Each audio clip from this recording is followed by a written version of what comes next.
حکیم ابوالقاسم فردوسی به صفت یک انسان پاک نژاد و پاک گوهر و شخصیت نابغه و داستان سرای به همتا، سلطان شعر و ادب فارسی گویان جهان، واقعاً فلسفه و ادب ما را نیروی تازه بخشیده، شعر را به هر درد دوا و یاور و مددگار و جانبخش مردم گردانید. اساسگزار صلح و وحدت ملی، پیشوای ملت، پرزیدنت جمهوری تاجیکستان محترم امام علی رحمان.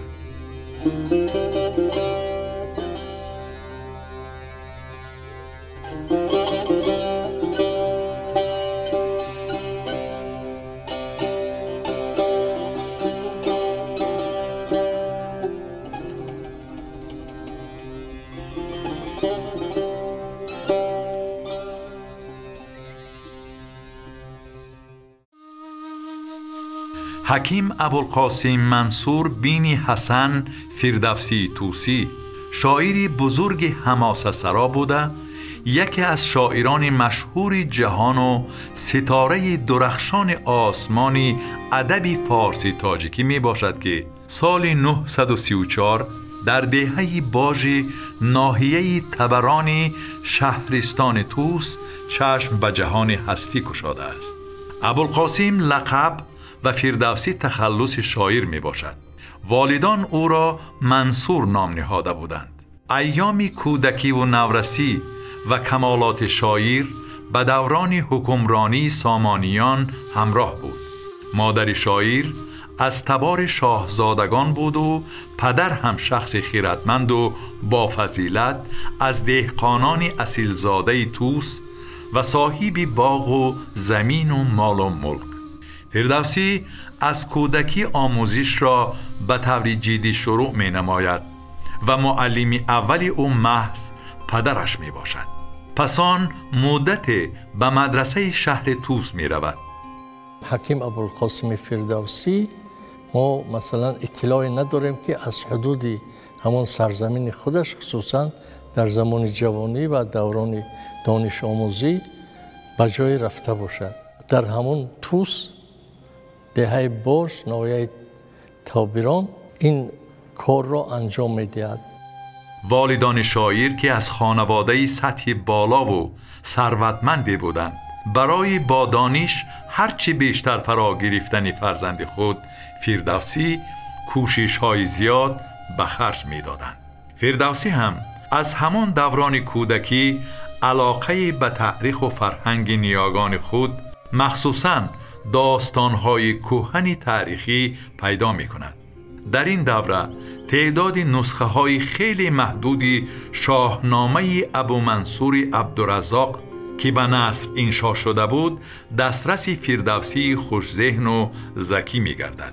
همین داستان‌های کهن تاریخی بود که او را در ابتدا به فکر اندوخت تا داستان‌های شاهنامه را من بعد به نظم درآورد. بعدتر فردوسی حتی نسخه شاهنامه دقیقی را نیز دسترس نمود. دقیقی شاعر از اولین کسانی بود که همین آرمان ملی را که در ضمیر شخصیت‌های فرهیخته تمدن تاریخی با وجود آمده بود که این شاهنامه را منظوم کنند، تدوین کنند و از گذشت زمان محفوظ دارند، قدم نخستین را گذاشته بود. محمد دقیقی نیز شخصی بود میخواست پس از ابومنصوری ایجاد و انشای شاهنامه را خاتمه دهد، ولی پس از انشای 1000 بیت او از جانب غلام خود به طور فاجعه‌ای به قتل رسانیده می شود و این عزم بزرگ در نیمه راه می ماند. بسیار وطن دوست تاجیک بود، تاجیک واقعی بود، لیکن متاسفانه شهید شد از دست یک شاگردش. و طوری که فردوسی درباره دقیقی شاعر میگوید: جوان بیامد گشاده زبان، سخن گفتن خوب و طبع روان، و شعر آرم این نامه را گفت من، از او شادمان شد دل انجمن. سرنوشت دقیقی را در یک مختصر فردوسی میگوید: وارد کردن مصرع‌های دقیقی این احترام به خدمت آغاز کننده دقیقی هست. فردوسی دائم دنبال بازیافت نسخه کامل شاهنامه ابومنصوری میگشت که آن به نثر تألیف شده بود. با این مقصد یک سفر دور و دراز به پهنای خراسان بزرگ انجام داد. از هر خیرمنی معنی چون خوشه یافته معلومات دقیق تاریخی پیدا کرده آن را در میزان افکار و اندیشه خود برکشید. تصور کنید که همون قصه ها، قصه رستم و سهراب و سیاوش و اسفندیار اینها معروف بودند، لیکن بزرگی فردوسی این است که همه همون قصه ها را، همه همون اسطوره ها را، همه همون افسانه ها را، همه همون تاریخ نامه ها را جمع آوری کرد و اونها را دسته‌بندی کرد. پس از سفر خراسان بزرگ که کلبار شاعر را از مخزن و معلومات پربار گردانیده بود، تحقیقات خود را به طور گسترده آغاز کرد.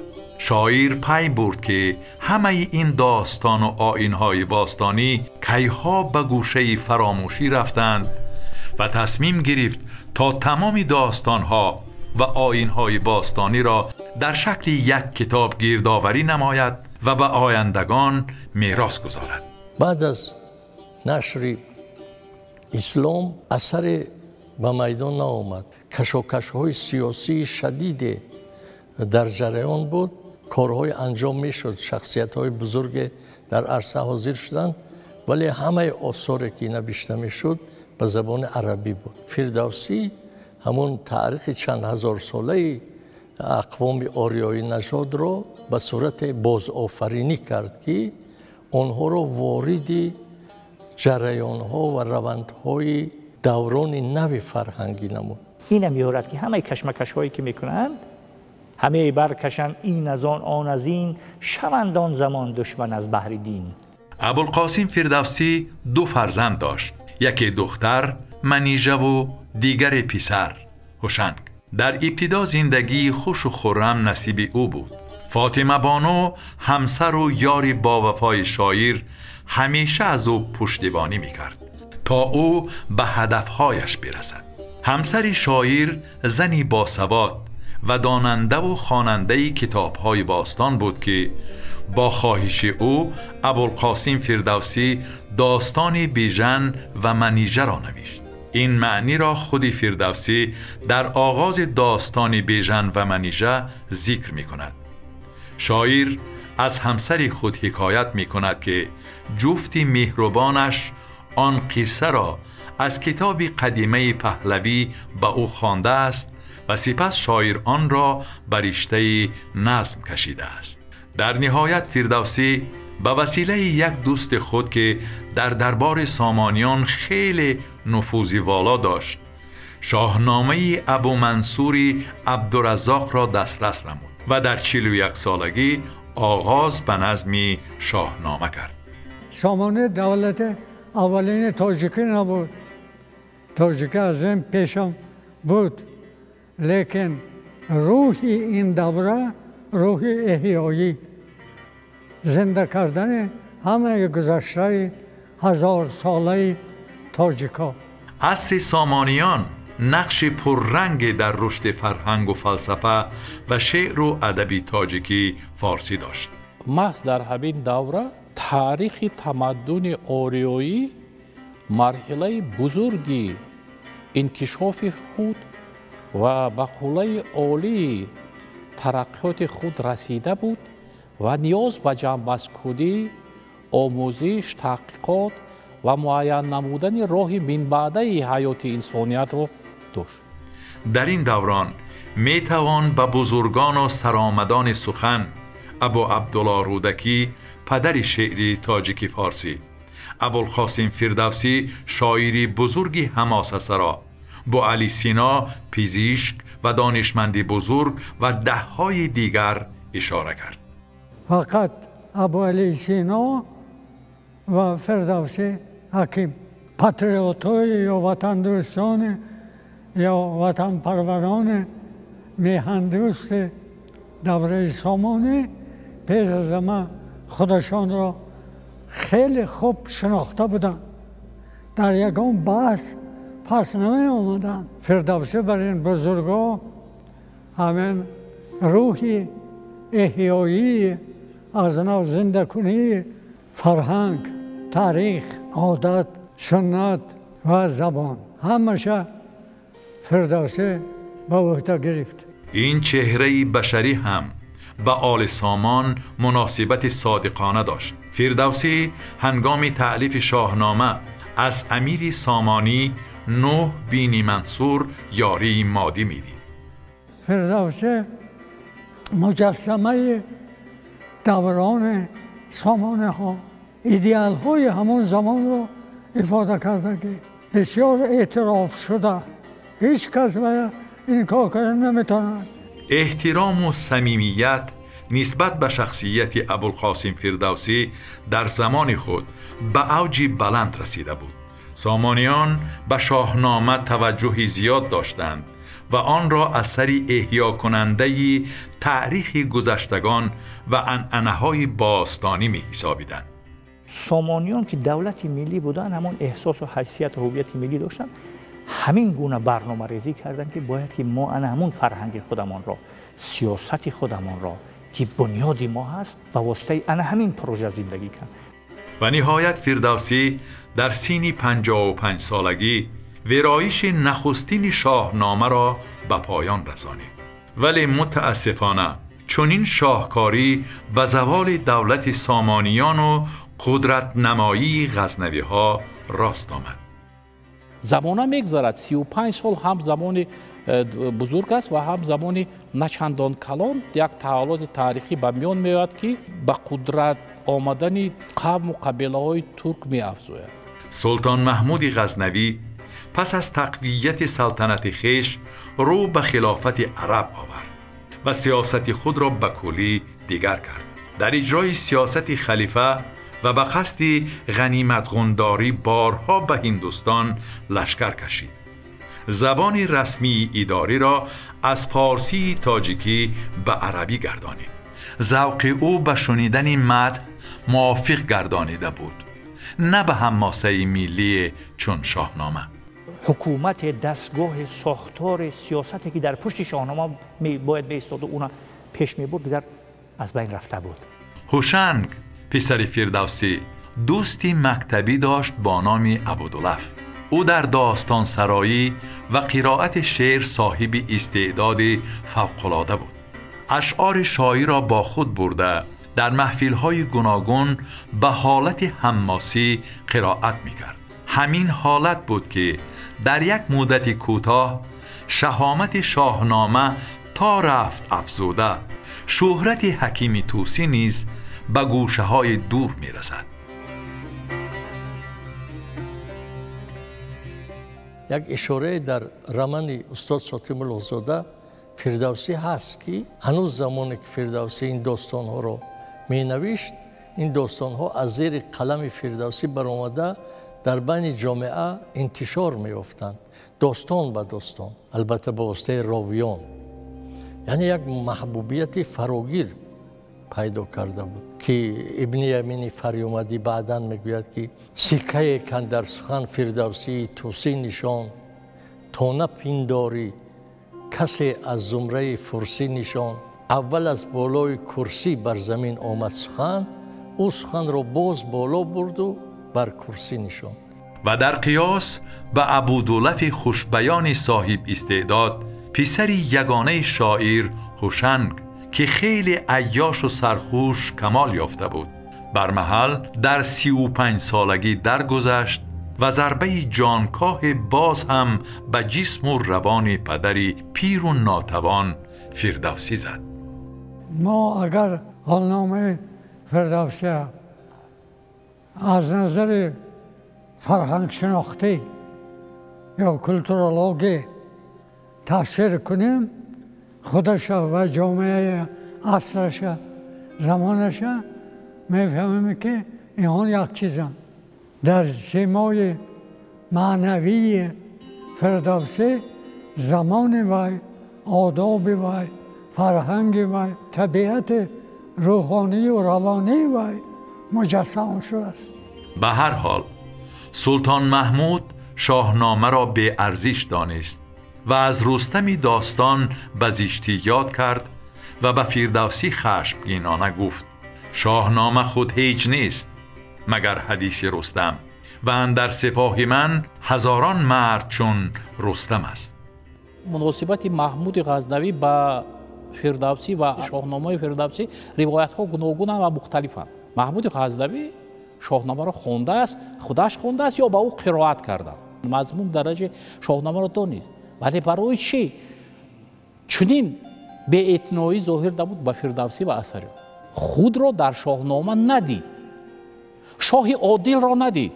ستایش میکرد فردوسی به شاه عادل، به انسانگری، به گومانیسم، به نیکی، به سخاوتمندی. محمود غزنوی درک نبود که این اثر درباره آریایی ها است. ای گفت این برای قوم و قبیله من نیست، ولی پورا اعتراف نکرده هم نمیتوانست. فردوسی دارا بود، چشمش سیر بود، یعنی داشت، ولی قدر خود رو میدونست، قدر زحمتش رو میدونست. پولی ناچیز دادن میگویند نه، همون رقم رو، همون رقم 60,000 تمگه رو داد، ولی به جای طلا نقره داد و ابوالقاسم فردوسی آن را به بیچارگان داد، به مردم تقسیم کرد.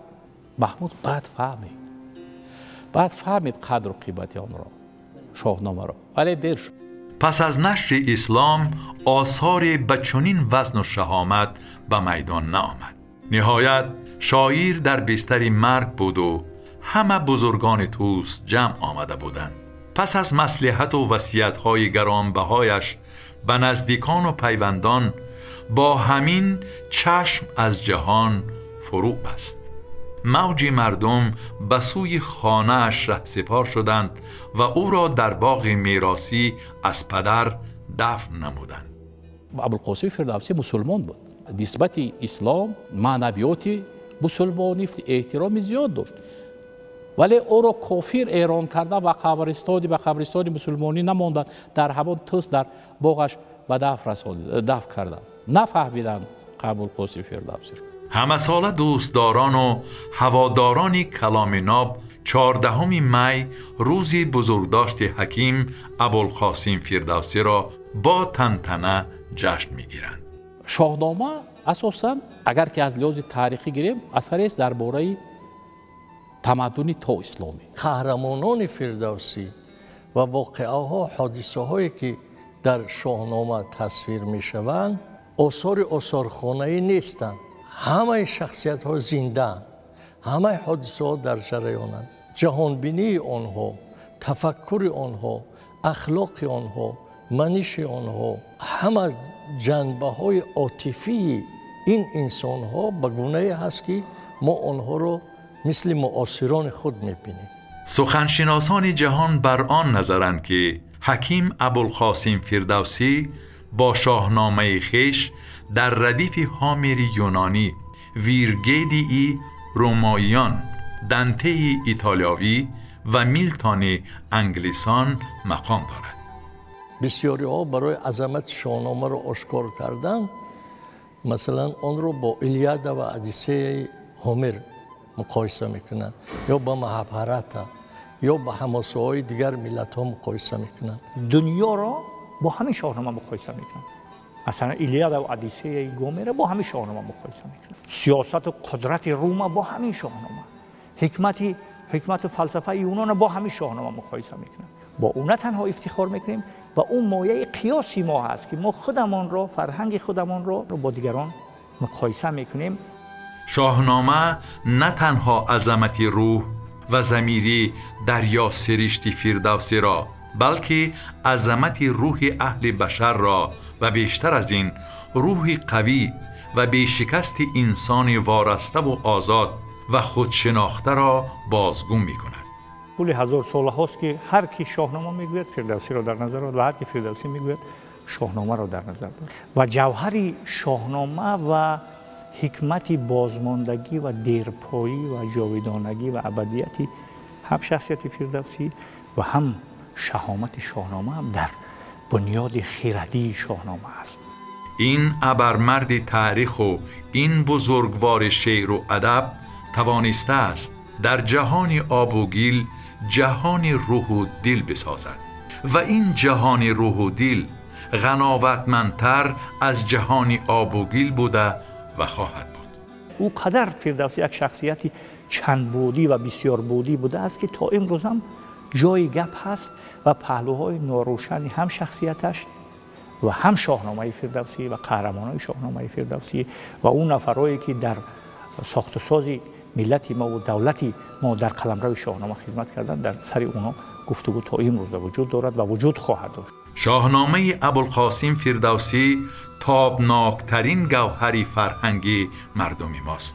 این کتاب بازگو کننده سرنوشتی پرماجرا و پرفاجعه انسانی با فرهنگ، انسانی پرتکاپو و دلاور و میهن پرست و آفرنده نجیبترین و لطیفترین افکار و احساس، ایمان و اخلاص و راز و نیاز، انسانی نبرد و پیروزی ها، انسانی در میان نیروهای اهورامزدایی و اهریمنی و نهایت انسان پیروز در میدانهای تلاشی ابدی برای بخت و اقبال انسانهای دیگر بوده است.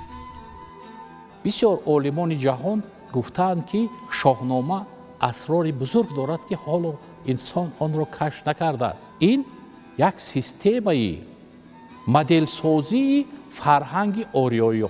اگر که چخورتر به شاهنامه نظر کنیم، هر یک علم جامعه شناسی در آن اسرار بزرگ را کشف نماید. چنین اعجاز به واسطه یک اثر بدون هیچ گونه مبالغه میتوان گفت که در فرهنگ بشر و در ادبیات بشر نظیر ندارد. از این خاطر در درازای تاریخ در ستایش فردوسی و شاهنامه او آنقدر مهرنامه و سپاسنامه ها انشا شدند که آنقدر سرها در پیش پای مجسمه این خلاق سخن به سجود رفتند و باز آنقدر زبانها در حمد و ثنای او کشاده شدند که ذکر آن همه اینجا گنجایش ندارد. یعنی بسا قلمکشان در تحسین و ستایش فردوسی خامه ستودند، همچنان که در تاجیکستان و دیگر ممالک. استاد عینی و دیگر پژوهشگران بعدی اون حکایت های مثلا داستانی که ماجرای بین فردوسی و محمود و مثلا قصد فردوسی از تألیف شاهنامه و اینها ساختند، همه اینها را میروبند، از بین میبرد و شخصیت او را آشکار میکنند.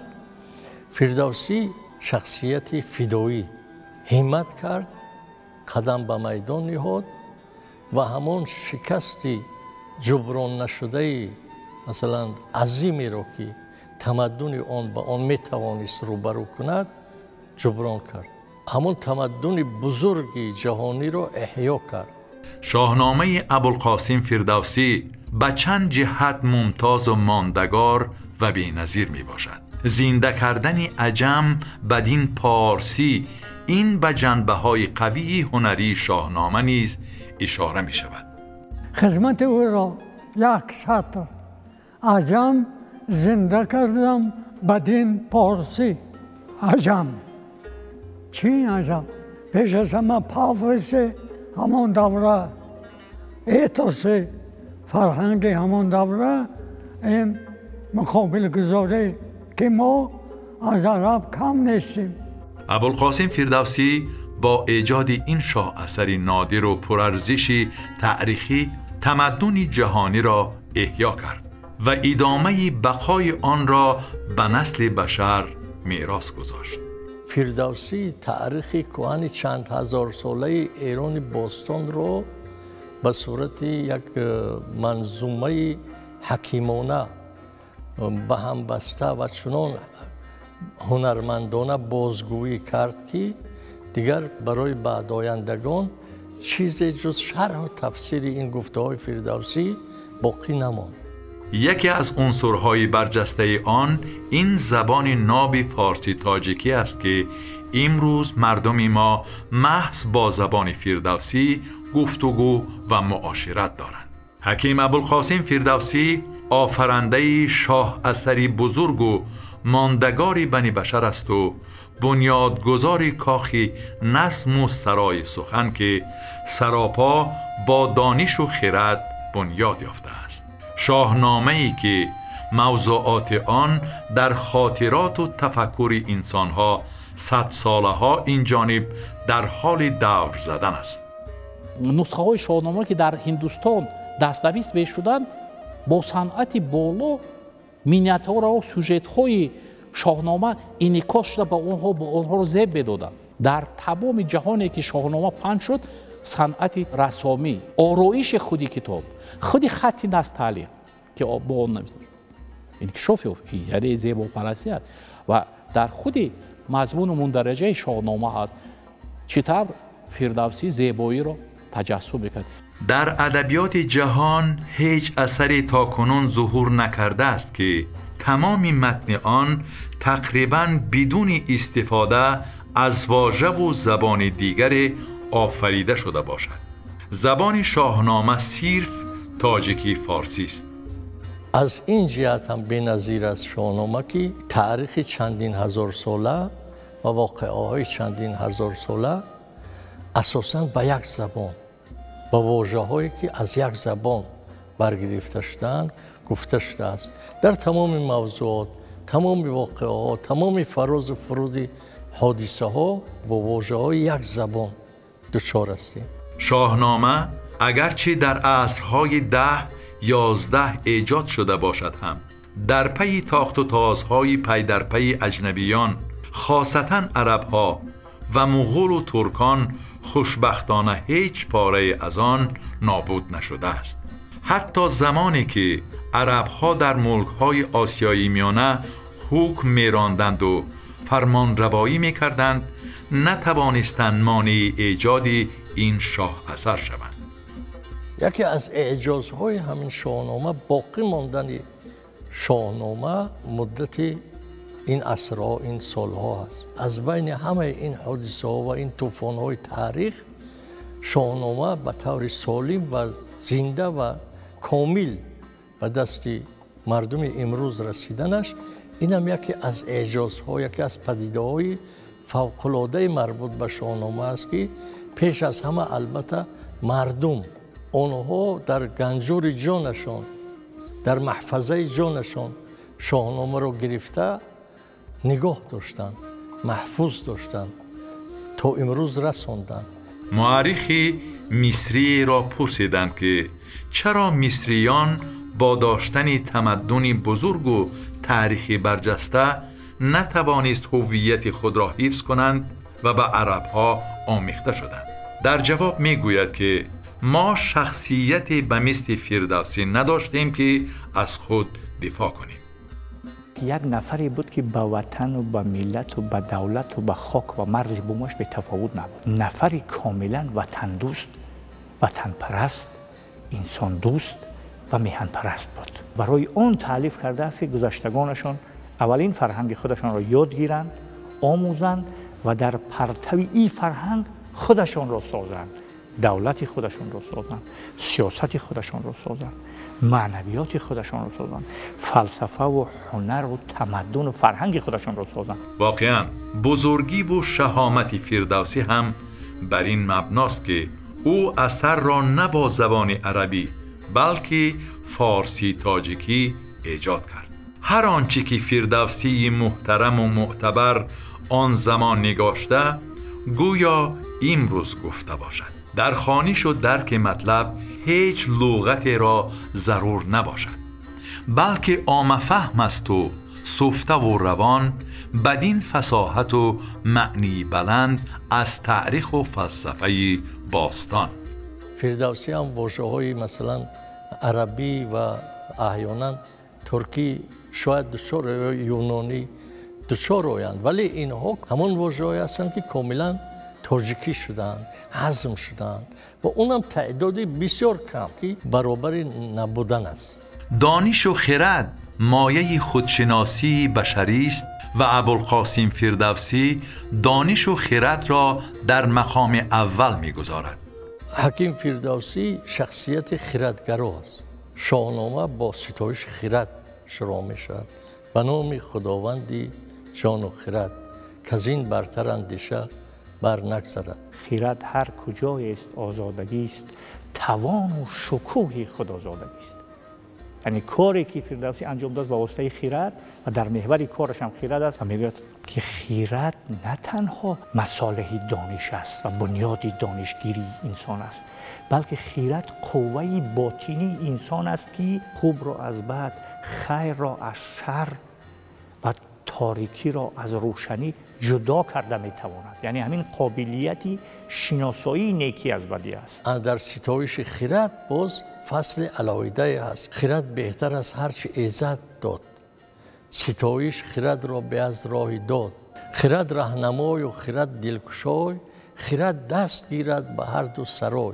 خیرد چشم جان است چون بنگری، که به چشم شادان جهان نسپری. همین اندیشه دیگر تا آخر در ادبیات ما تاج ادبیات ما را تشکیل می‌دهد. او از تابناکترین اختر در سمای علم و ادبیات هزار ساله تاجیک و فارس محسوب می‌یابد که در ستایش خرد و دانش نظری خاص دارد و با شاه اثری بی‌زوال شاهنامه‌اش شهرت جهانی را به خود اختصاص داده است.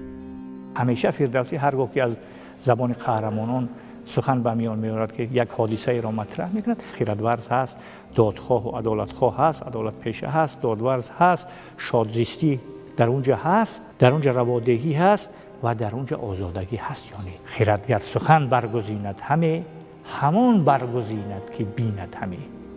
اون تاکید می‌کند که خیرت این مایه و اساس و بنیادی جامعه است و هر قدر جامعه به همین خیرت کوشد، قابلیت شناسایی نیک و بدش زیاد می شود و می تواند که راه خود را مستقیم دریابد و آسودگی و امنیت و ثبات را تأمین نماید. در محور ایجاد و اعجاز شاهنامه فردوسی خرد قرار دارد که محض به وسیله خردمداری و دانش محوری مؤلف تا انجام انشای اثر تشبث اقدام کرده بود.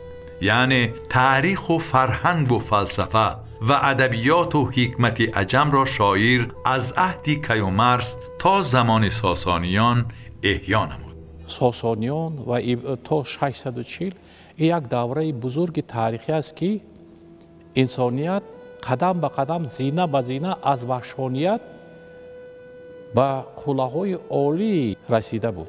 مواد تاریخی وجود دارد که آن را از لحاظ هم تاریخی، هم ادبی، هم فلسفوی، هم سیاستشناسی، هم جغرافی، هم از روی علم پداگوژیک، اخلاق، زیباپرستی باید جمع نمود. تاریخ اجدادان ما همین مواد را داشتند و این کار بزرگ رو محض علامه فردوسی به سامان رسانیدند. خیرت و داد و عدالت و دادورزی و خیرخواهی و شادزیستی و آزادگی را فردوسی نه منحصر به چند فرد و چند قهرمانی میدوند. میگه هر کی تلاش کند این صفت‌ها و این خصوصیت‌ها و این مقولات و این مشخصات و ویژگی‌ها را دریافت کرده میتواند. مثلا ببینید فریدون فرخ فرشته نبود، به مشک و به عنبر سریشته نبود. زیداد و دهیش یافت این داوری، تو داد و دهیش کن فریدون توی. یعنی هر کی مثل فریدون داد و دهیش کند به همین مقام فریدونی میرسد. در همه منطقه و محلهای تاجیک نشین از گذشته دور تاریخ محفل‌های شاهنامه‌خوانی یکی از جریان‌های پررونق نیاگان تاجیکان حسابیده می‌شد. هر کسی به هر گوشه عزم سفر می‌نمود حتماً که با خود شاهنامه می‌برد. با لحنی متنتن قرائت شدن داستان‌های شاهنامه رواج داشت که آن من بعد در گنجور یاد مردم حفظ شد. یکی از شعر ابوالقاسم فردوسی و شعر الکساندر سرگیویچ پوشکین که در عصر 19 نوشته شده‌اش اوید به همون یادگاری بگوید که یا памятник себе воздвиг нерукотворный, к нему не зарастет народная тропа. این همون گفته و اگر که همین دو شعر ابوالقاسم فردوسی پوشکین را ماند بگوید که پوشکین شعر ابوالقاسم فردوسی را به زبان روسی ترجمه کرده است. چطور تاثیرش بزرگ است. هر کسی که شاهنامه خوانی نمود به اختیار شیفته و شیدای قهرمانان داستان ها می گردد. حتی خوانندگان جهانی مفتون شخصیت قهرمان های مرکزی اثر سیاوش و رستم، ایرج و زال و سام می شوند. در تقلید به آنها در ادبیات بشر نیز قهرمان آفری ها رسم شده بود.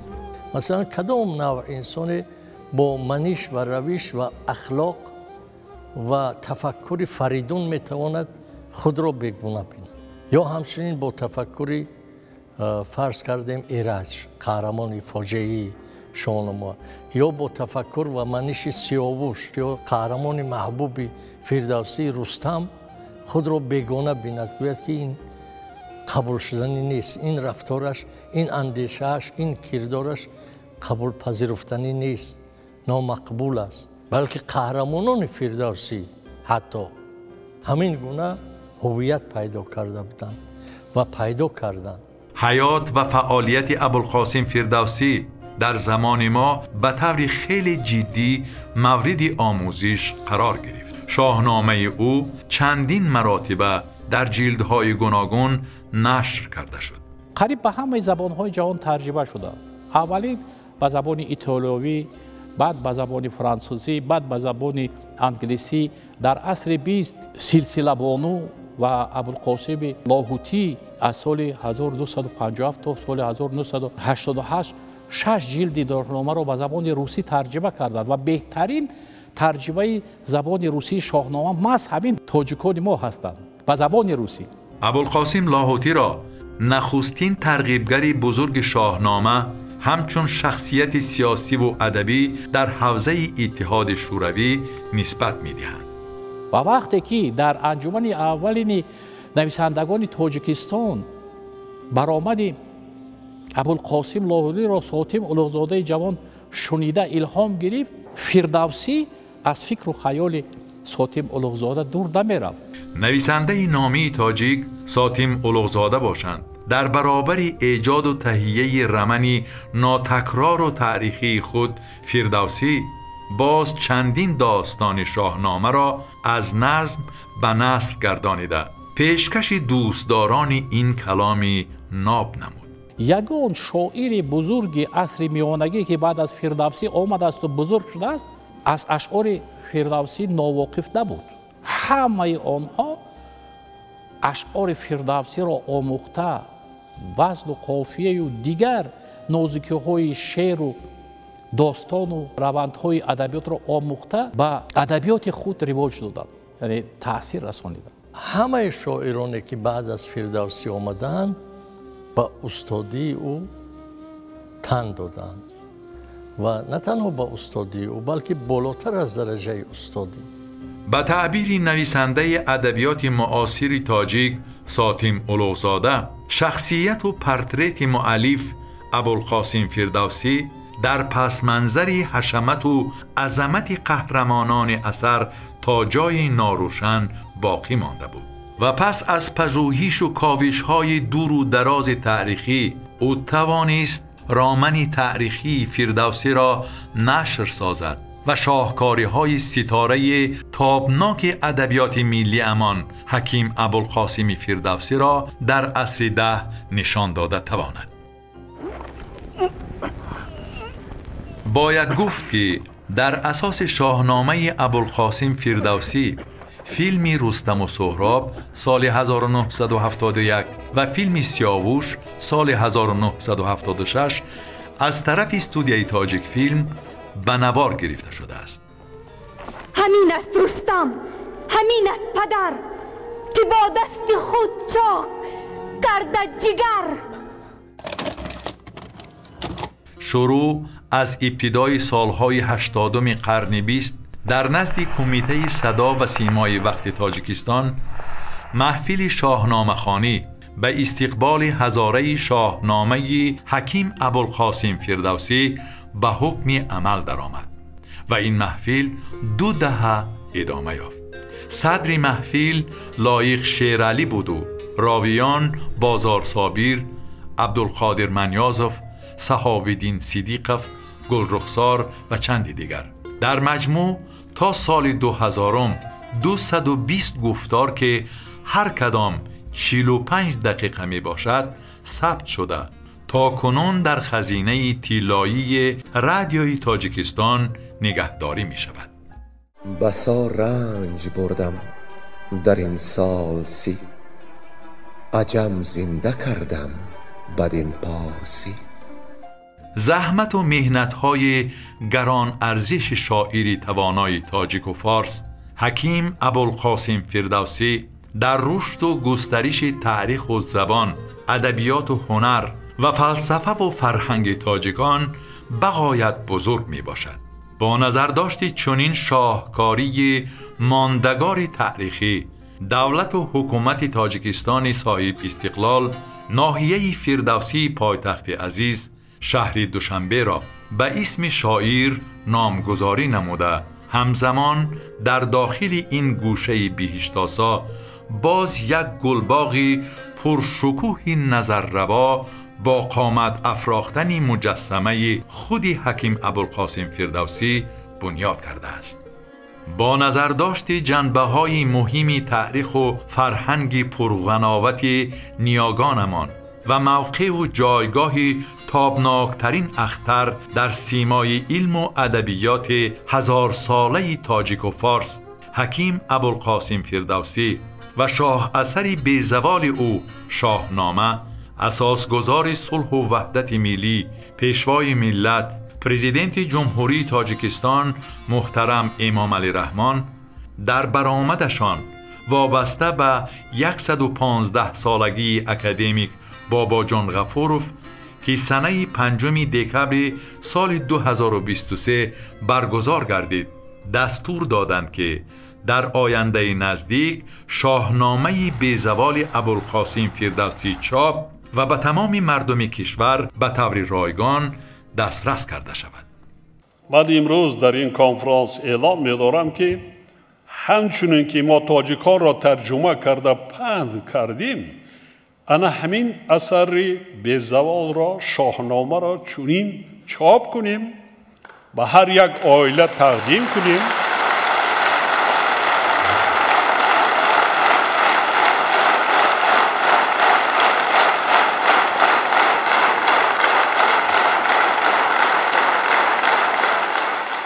بسیار پدیده مسرت بخش، بسیار پدیده خوب است که تاریخ ادبی زنده ما دوباره تدوین شده به صورت جامع و خصوصا در یک پیکر، در یک جلد با تمام مردم ملت تاجیک تقدیم میشه.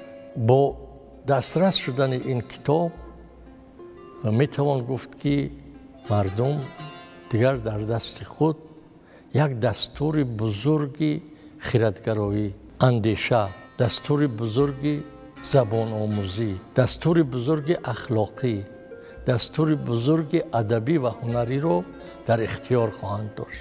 امید کلان است که این شاهنامه باز به مانند کتاب تاجیکانی بابا جان غفوروف دسترس هر یک خالدان میگردد و در حقیقت ما زمانی رسیده است که باز به تاریخ خود از لحاظ از چشم فردوسی بزرگ نظر افکنیم. یعنی این یک برنامه معنوی ما است، یک ایدئولوژی و مفکوره و قطب معنوی ما است که میتواند که تمام آرزو و آرمان‌های ما را که در گذشته دور داشتیم اونها را به هم بیارد، منسجم کند و در برنامه‌سازی‌های عملی دولت امروزه ما و جامعه امروزه ما خدمت کند. واقعاً حکیم ابوالقاسم فردوسی یک چهره و شخصیت و سیمای ماندگار فرهنگ و سیاست و تاریخ و تمدن ماست. او تصویرگری حقیقت ملت خود بوده، فرهنگ و مدنیت و تاریخ و تمدن تاجیک و فارس را طول قرنها نگاه داشت و به عالمیان معرفی کرد و این میراث بزرگ و نادر یعنی شاهنامه بیزوال او ابداً برای نسل بشر خدمت خواهد کرد. پس حکیم ابوالقاسم فردوسی شاعری ابد زنده نیاگان خود بوده است و خواهد بود. نمیرم از این پس که من زنده ام، که تخمی سخن را پراکندم. هر آن کس که دارد هوش و رای و دین، پس از مرگ بر من کند آفرین.